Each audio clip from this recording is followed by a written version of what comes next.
Okay guys, this next story is a true love story of a man whose unplanned trip to Thailand unraveled into a series of unexpected adventures and eye-opening experiences.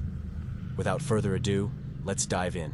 Hey, I first came to Thailand when I was 32, and I am 51 now and have been living here for 14 years. I never planned to move to Thailand. I had 3 friends who were going out to Thailand and had recently split up with my girlfriend of 11 years.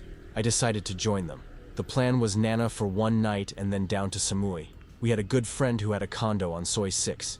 He met us at the airport, and we proceeded to Soi 4 and then to his condo on Soi 6. I could not believe my eyes from the taxi going down to Soi 4.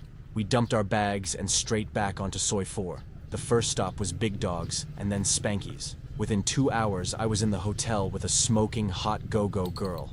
That's it. I was hooked. We partied until 4 a.m., straight back to my friend's condo, grabbed our bags, and off to the airport for a 6:15 a.m. flight.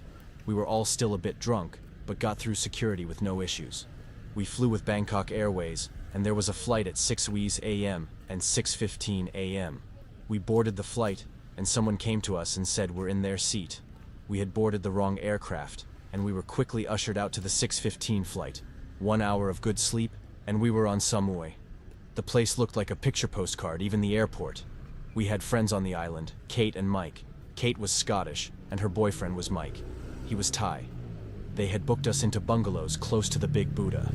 It was the quiet side of the island, but very nice. Our friends were staying in Chao Weng, in the party area of Samui. Where we stayed had a couple of beer bars, but not many. The Mermaid where we were staying also had a bar where we went on the first night. The staff were good, and it was a nice place to chill. 2 of us were drinkers, and the other 2 were soft drinks only. One of our friends who was in Chao Weng asked if we required company. 2 of us said yes, and the other 2 declined. It was potluck, but I went for it anyway. The girls who arrived were very beautiful but did not like the bar. They decided to return to Chao Weng but said they would be back later. Maybe they were losing out on ladies' drinks, who knows. Woe of us decided to leave the hotel bar and have a look into the girly bars. We did not expect the other 2 ladies to return due to it being a quiet location. The choice was not great, but there were a few diamonds in the rough. My friend grabbed the best one in the bar, and I was stuck speaking to the cashier. She was pretty and spoke reasonable English. At that time, I could not speak Thai. When the bar closed, the cashier asked if I needed a ride home on her motorbike. She took me to my accommodation, and to my dismay, who did I see? The 2 girls from earlier. They may have had no luck in Chao Weng. I told the cashier to do a U-turn and get us out of there, which she did, but we had been seen. I told her to take us somewhere for the night. The first night in Samui was in her room. The 2 other girls she shared with moved next door, so we had some fun on a mattress on the floor in the front room. After that, it became a regular thing with the cashier. She was a cashier, but obviously went with customers too. I would go to Chao Weng in the afternoon to meet friends, drink, and chill out. Then drive back to Manam drunk, and the cashier would take me home for some more fun. I started to notice things entering my bungalow: toothbrush, spare pants, and wash bag. I had been with a girl for 11 years in Scotland with a few playaways. I had only 3 weeks on Samui and wanted to play about and sample more of the available company, which I did. It was 2 years later on Samui. The cashier drove past me on her bike. She did a U-turn, and we spoke for some time. She eventually moved to Sweden, doing massage and probably other activities. The cashier never asked me for money, but I would give her a 1,000 baht every day for her company.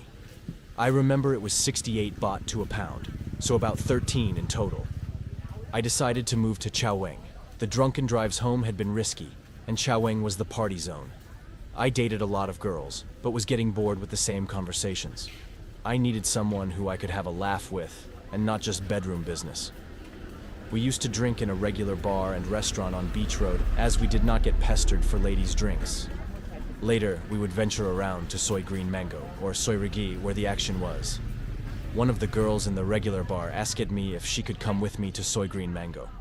She was friendly, fun, and could speak good English. I believe she had a Farang boyfriend before. She worked until 2 a.m. every night, but Soi Green Mango was 24 hours. She would come up with a couple of friends from the regular bar.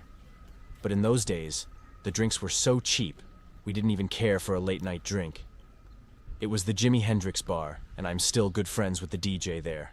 The lady from the regular bar would run me home every night, make sure I got in safely, and then leave. I would not have been fit for afters anyway. Then it happened. I got deli belly. 2 days in bed, 1 on electrolytes, at 2:20 a.m. Every morning this girl would visit me. She was a 7 out of 10 looks wise, but her banter and conversation were 10 out of 10. I went home but kept in contact with her. Her job in the restaurant paid well. It was the busiest in Chaweng. Their tips would be shared throughout all the restaurant staff and would be more than their monthly salaries. I worked on the rigs in Scotland, so had regular holidays. So every 2 months I would visit Samui. I would play about, but eventually asked the lady from the regular bar to stay the night with me. She refused. The female Thai manager in the bar said she was keen, but the girls from the regular bar should not go with customers as it had caused issues in the past. She had a week's holiday and decided to go home. I thought this was the ideal opportunity to spend some free time with her. She lived in Chambry and allowed me to visit during her time off. She lived in a small village, and the people were great. I shared a room with her, and it was very nice. By this time, I had decided to move to Thailand. I asked her to resign her job, and she did.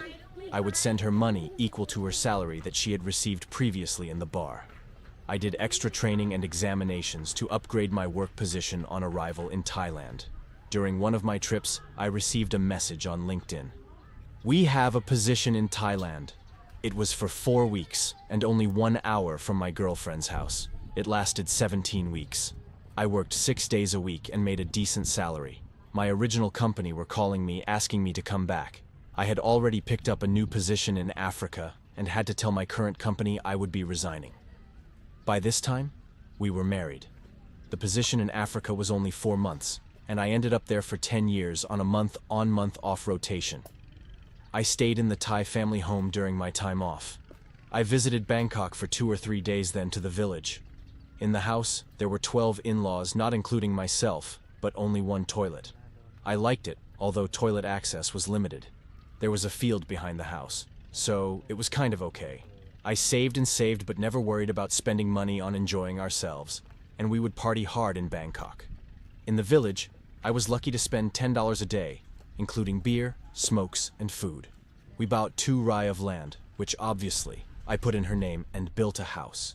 You know, foreigners can't buy land. If I had not lived in her family house, rent-free for 9 years with the family, I would have been unable to build the house we live in now. I now have a nice house. I have 2 young nephews who live with us. We brought them up since they were babies as their mother and father were not looking after them properly. My stepdaughter is in the 4th year at university, and we are happily married and support each other. I'm now 51, and my wife is 42. My big tip is, don't marry a young girl firstly. What would you talk about? Avoid the party areas, as there is too much temptation. Learn the language if you can understand Thai family life. Try to integrate. Don't raise your voice or fist. Remember, you are in their country, and you are their guest.